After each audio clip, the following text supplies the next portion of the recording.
update ng bayan. Maasahan anumang panahon. Magandang gabi po sa ating lahat. Narito ang update sa lagay ng ating panahon ngayong araw ng Huwebes, March 21, 2024 at sa susunod na 24 oras.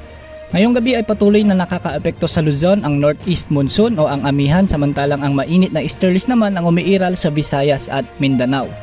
Ngayong gabi ay asahan ang maulap hanggang sa may mga kalat-kalat na pag-ulang panahon sa bahagi ng Cagayan Valley, Apayao, Kalinga, Mountain Province, Ifugao, Aurora at Northern Quezon. Posible ang mga biglaang pagbaha at pagguho ng lupa sa mga nasabing lugar, lalo na kapag may mga katamtaman hanggang sa malalakas na buhos ng ulan.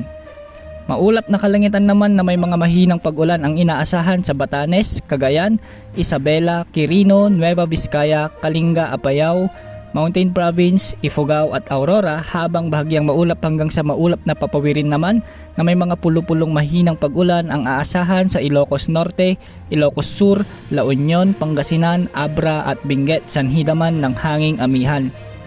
Posibleng ito na ang huling bugso ng hanging amihan ngayong amihan season sa Pilipinas at posibleng hanggang weekend na lang ang magiging epekto nito sa ating bansa.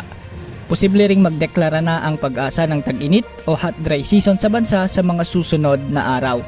Samantala mababa naman ang tsansa ng mga pag-ulan ngayong gabi sa buong Visayas maliban sa mga dadaang isolated rains sa ilang lugar.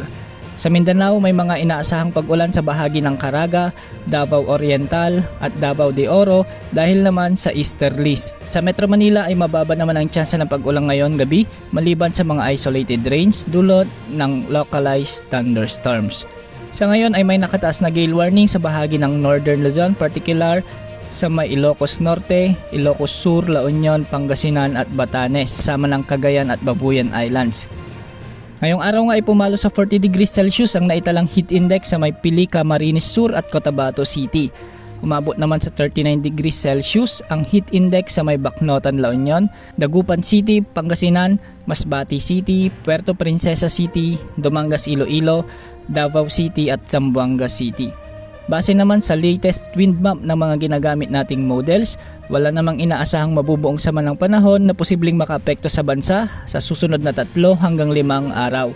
Maliban na lamang sa mga kumpol ng kaulapan sa silangan ng Mindanao na posibleng maging isang tropical wave na posibleng magdulot ng mga pag-ulan sa mga susunod na araw sa bahagi ng Mindanao. Yan ang latest update sa lagay ng ating panahon. Ito po ang weather update ng bayan. Maasahan anumang panahon.